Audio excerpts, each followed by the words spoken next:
Iya lagi, jamnya sama, mejanya sama, gerak-geriknya juga makin kelihatan. Mas Randy itu suami orang. Ah ya, klien gua, istrinya. Gile, gini. Padahal tampangnya kalem, tapi lakuin beginian juga ya. Kadang yang kelihatan tenang, justru yang paling jago nutupin. Ya, kasihan ya istrinya ya. Dia tahu. Baru dikasih foto, reaksi pertamanya diem, tapi ekspresi matanya.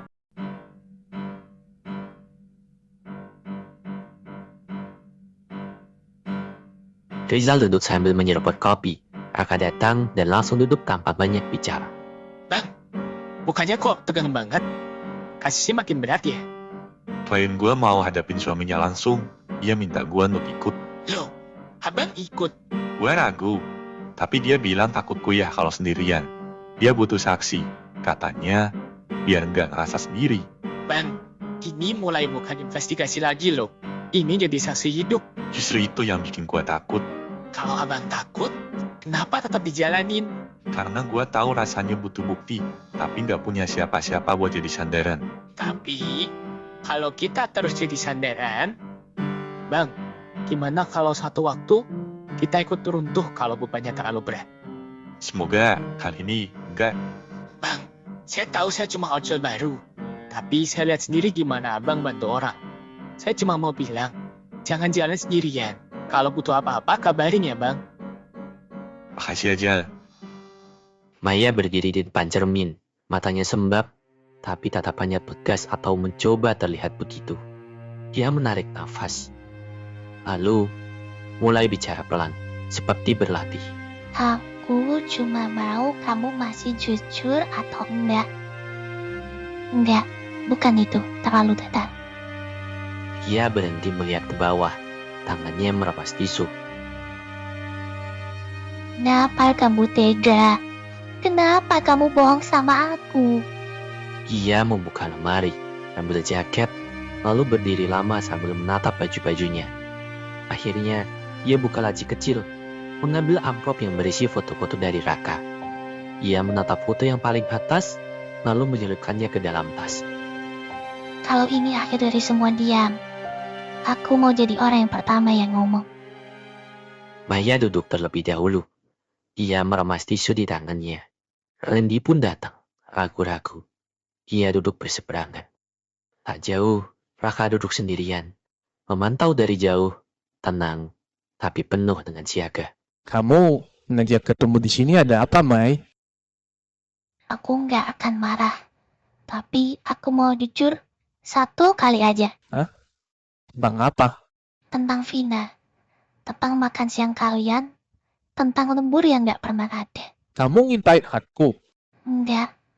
Tapi ada yang bantu aku lihat kebenaran. Kamu nyewa detektif. Aku nyewa keberanian sesuatu yang akhirnya aku beli dengan harga luka. Mai, kamu nggak ngerti. Vina itu Cuma teman. Cuma pelarian. Cuma seseorang yang ngerti kamu. aku bingung. Tekanan kerja, rumah, semuanya kayak meledak bareng. Semuanya bikin aku kehilangan arah. Kamu gak kehilangan arah. Kamu kehilangan komitmen. Kamu kabur, Mas. Aku masih sayang kamu. Kalau sayang, kenapa kamu buat aku ngerasa gila tiap malam? Nungguin kamu, tebak-tebakan sama perasaanku. Maya mengeluarkan foto dari tasnya, taruh di meja. Randy melihatnya. Diam. Aku gak perlu pengakuan lagi. Kamu udah cukup kasih bukti lewat sikap kamu sendiri. Maya berjalan keluar. Randy hanya menatap punggungnya, tak mampu berkata-kata. Raka yang duduk di kejauhan, bangkit pelan. Ia mengikuti Maya dari jauh. Maya berdiri di samping motornya. Helm masih di tangan. Ia menunduk sebentar, menarik nafas berat. Raka mendekat, tenang, menjaga jarak. Mbak Maya, nggak langsung pulang. Saya cuma butuh waktu sebentar buat bernafas. Tadi Mbak berani banget. Rasanya nggak seperti itu, Mas. Tangan saya dingin dari tadi. Tapi, tetap berdiri dan bicara, itu nggak gampang, Mbak. Maya akhirnya menoleh. Mata mulai tenang, tapi masih lelah. Sakit, Mas.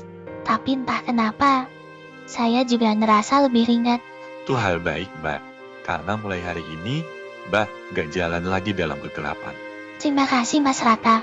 Bukan cuma karena bantu cari bukti, tapi karena Mas nggak bikin saya ngerasa sendirian. Kalau Mbak butuh teman bicara, saya tetap bisa dihubungi kapan saja. Terima kasih. Fuata duduk sendirian. Di meja, ada map investigasi Maya. Ia membuka map tersebut, mengambil satu lembar foto, menatap dengan dalam. Mas bukan cuma bantu saya lihat dia, tapi bantu saya lihat diri saya sendiri. Fuata masih menatap foto. Ia membuka HP-nya, buka aplikasi catatan. Ia menulis. Klien berikut, Bu Ika. Kasus suami sering lembur. Ia diam. Lalu, Raka tekan tombol delete, hapus catatan itu. Ia pun mendengar, menatap kosong ke langit-langit. Lama.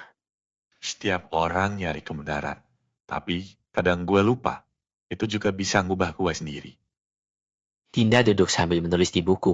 Raka keluar dari kamarnya dan melihat adiknya tampak serius. Lagi nulis apa, Din? Catatan tentang lo, tentang Maya, dan tentang yang semua lo alamin. Lu jadi reporter sekarang? Enggak. Tapi gua ngerasa cerita lo tuh nggak bisa cuma berarti di kepala lo sendiri. Itu cerita orang lain, Din. Bukan buat ditulis. Tapi cara lo nolong mereka itu cerita juga. Dan itu layak untuk diingat. Lu takut gue hilang ya? Bukan takut hilang. Gua takut lo hancur pelan-pelan tanpa sadar. Lu tuh makin gede. Makin bikin gue kalah berargumen. Karena lo terlalu banyak diem. Padahal kalau cerita bisa lebih ringan. Terima kasih, Din. Bang, kalau nanti ada kasus yang bikin lo ngerasa berat banget, ceritain. Jangan disimpan. Janji.